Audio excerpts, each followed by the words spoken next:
Please welcome the Vice President of the United States, Kamala Harris.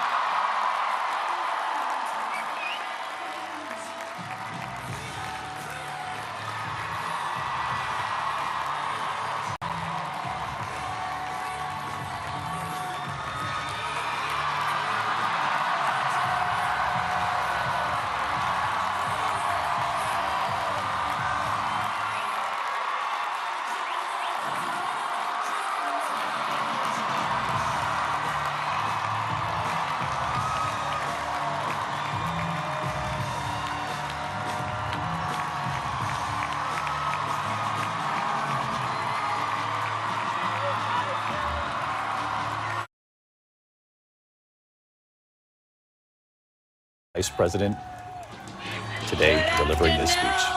Good afternoon.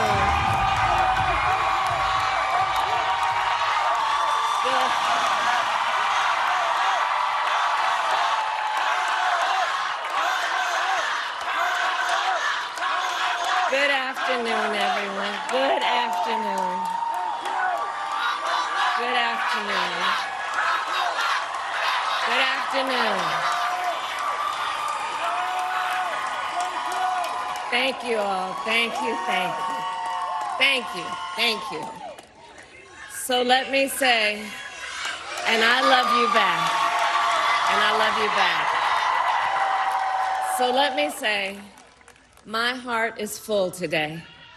My heart is full today, full of gratitude for the trust you have placed in me, full of love for our country, and full of resolve. The outcome of this election is not what we wanted, not what we fought for, not what we voted for, but hear me when I say, the light of America's promise will always burn bright. As long as we never give up, and as long as we keep fighting.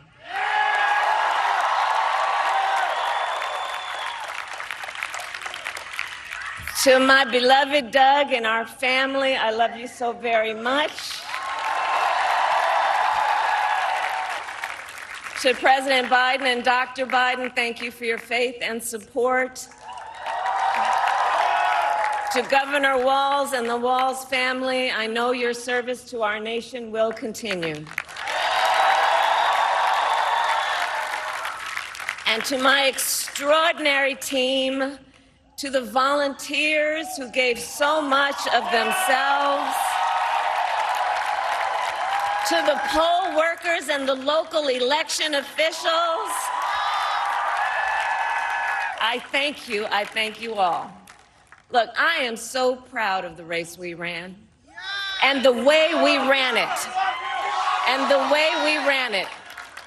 Over the 107 days of this campaign, we have been intentional about building community and building coalitions, bringing people together from every walk of life and background, united by love of country, with enthusiasm and joy in our fight for America's future. And we did it with the knowledge that we all have so much more in common than what separates us. Now, I know folks are feeling and experiencing a range of emotions right now. I get it. But we accept the results of this election. Earlier today, I spoke with President-elect Trump and congratulated him on his victory. I also told him that we will help him and his team with their transition, and that we will engage in a peaceful transfer of power.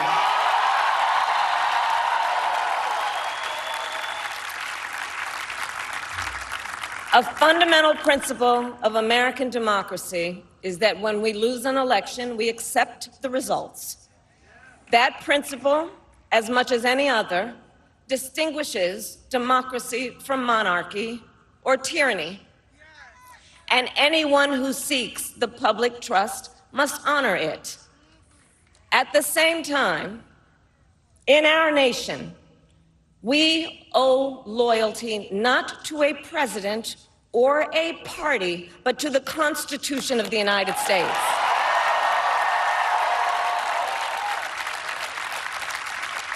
And loyalty to our conscience and to our God. My allegiance to all three is why I am here to say, while I concede this election, I do not concede the fight that fueled this campaign.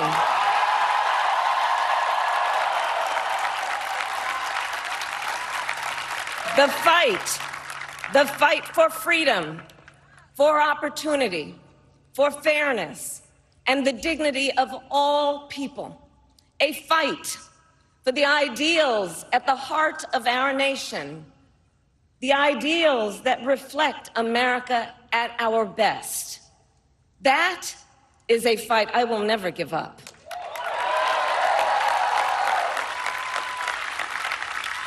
I will never give up the fight for a future where Americans can pursue their dreams, ambitions, and aspirations, where the women of America have the freedom to make decisions about their own body and not have their government telling them what to do.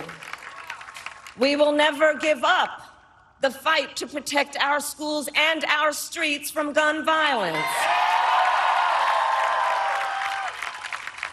And America, we will never give up the fight for our democracy, for the rule of law, for equal justice, and for the sacred idea that every one of us, no matter who we are or where we start out, has certain fundamental rights and freedoms that must be respected and upheld.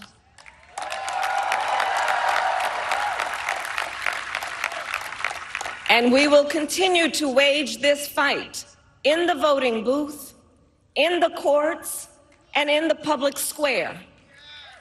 And we will also wage it in quieter ways, in how we live our lives, by treating one another with kindness and respect, by looking in the face of a stranger and seeing a neighbor, by always using our strength to lift people up, to fight for the dignity that all people deserve. The fight for our freedom will take hard work, but like I always say, we like hard work. Hard work is good work. Hard work can be joyful work. And the fight for our country is always worth it. It is always worth it.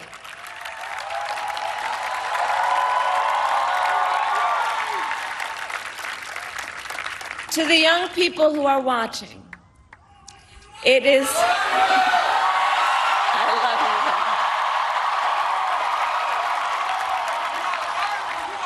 you. To the young people who are watching, it is okay to feel sad and disappointed, but please know it's going to be okay. On the campaign, I would often say, when we fight, we win. But here's the thing. Sometimes the fight takes a while. That doesn't mean we won't win. That doesn't mean we won't win. The important thing is don't ever give up. Don't ever give up. Don't ever stop trying to make the world a better place. You have power. You have power. And don't you ever listen when anyone tells you something is impossible because it has never been done before.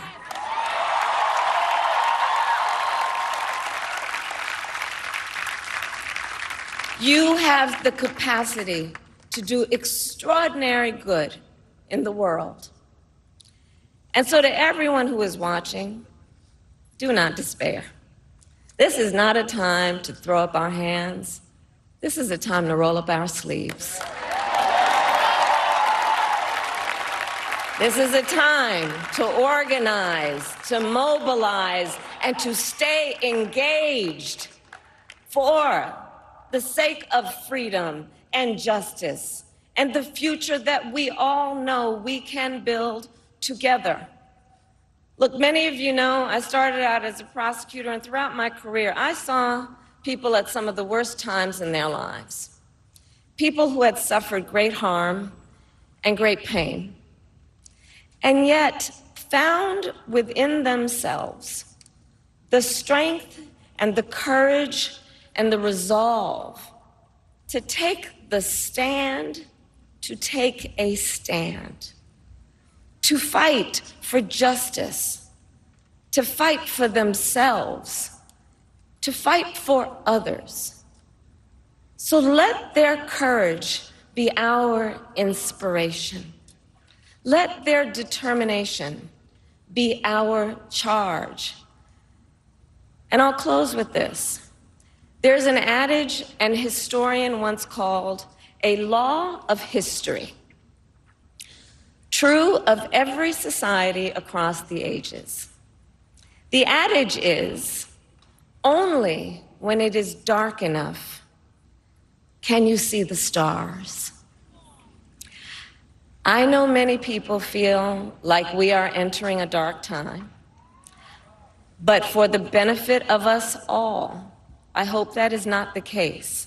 But here's the thing, America, if it is, let us fill the sky with the light of a brilliant, brilliant billion of stars. The light of optimism, of faith, of truth, and service.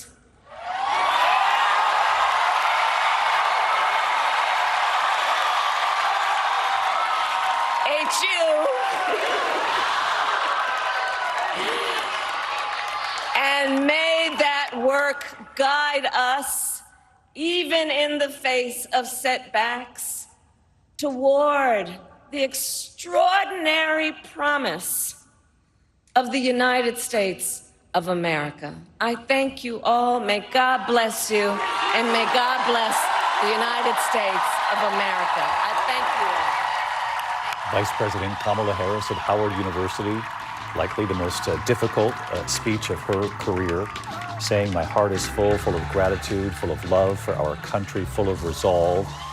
She said the outcome of the election is not what we fought for, but she said the light of America's promise will always burn bright as long as we never give up fighting.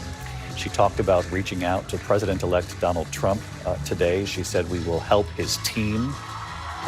We will engage in a peaceful transfer of power, to applause there in the crowd. She talked about her loyalty to the Constitution and her expectation that that same loyalty would be shared by the president-elect. And she added there, while I concede this election, I do not concede the fight that fueled this campaign, the fight for freedom, for opportunity, for fairness, and for the dignity of all people.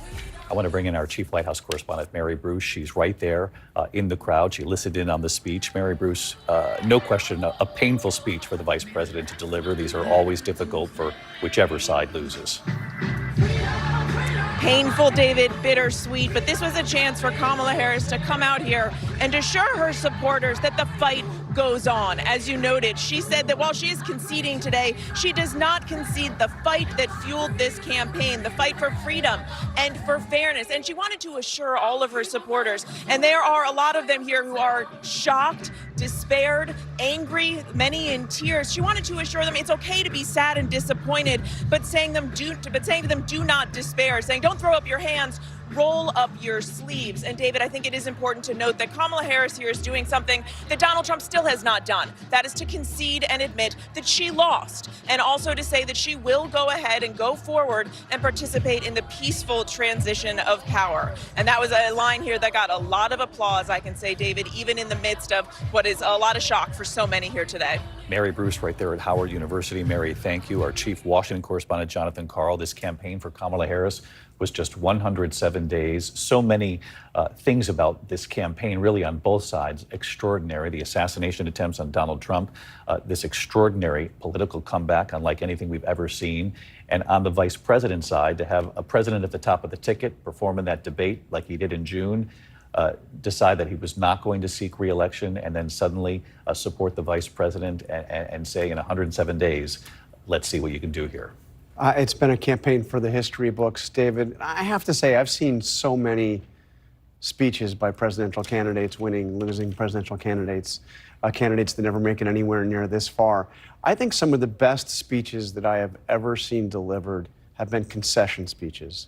I think of when Al Gore had to come out and address the country after the Supreme Court stopped the Florida recount, a race that ended really essentially in a tie, and had to address a very disappointed group of Democrats around the country and say, it's okay, I concede, I lost, I am now going to help George W. Bush in his transition. Or when John McCain came out and addressed supporters upset that Barack Obama had won. And he shushed the crowd when they started to boo his name and said, no, now we're going to support him. So I thought the most important line here, I mean, Mary hit the, we're going to continue to fight. That's very important to her supporters. But when she said, we must accept the results of this election, we will help his team in the transition. It's hard to imagine a more painful time to say that for Kamala Harris. She called him a tyrant, a petty tyrant, called him a fascist, and now is doing the right thing and saying the founding miracle of American democracy is we have a peaceful transition of power in the country. The loser wishes the winner well and helps them get started. And in fact, when she said we will engage in a peaceful transfer of power, that was the largest applause from the crowd gathered at Howard University. It was one of the best speeches of her campaign. I have to say, I think that was a very powerful speech. It was authentic.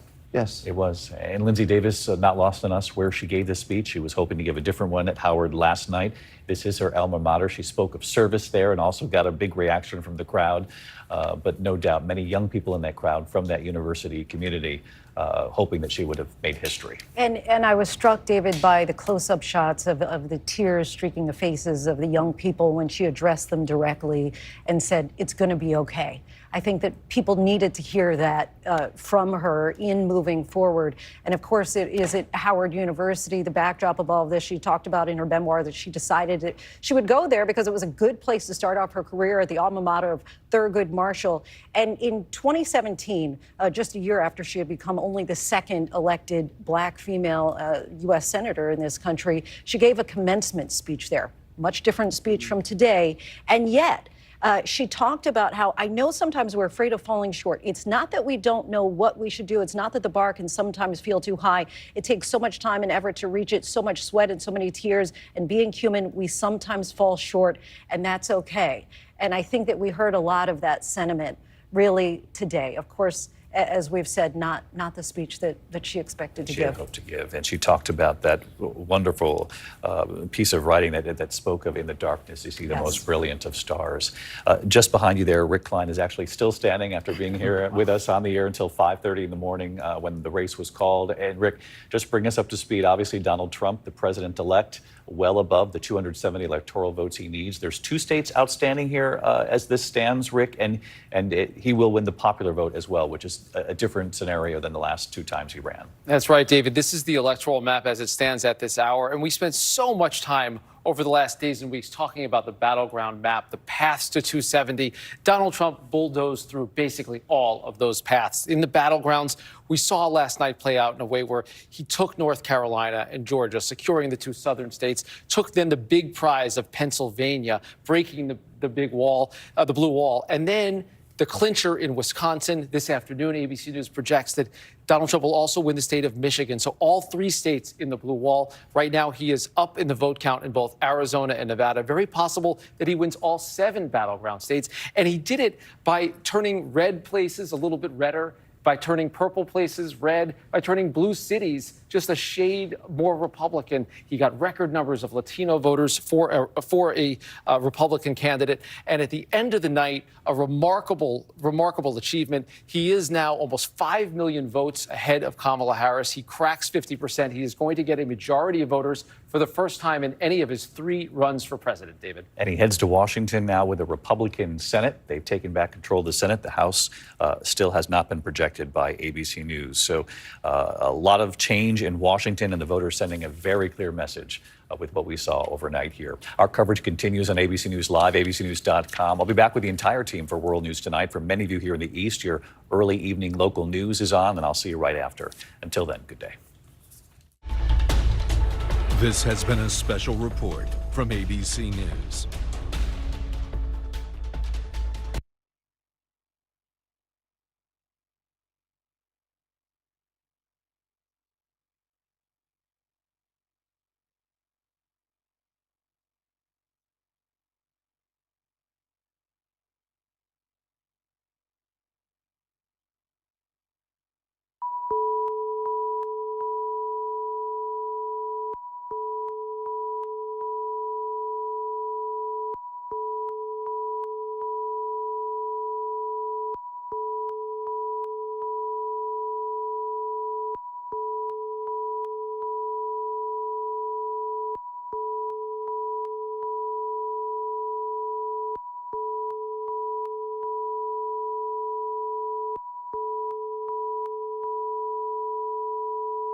Channel 1, Channel 2, Channel 3, Channel 5, Channel 6.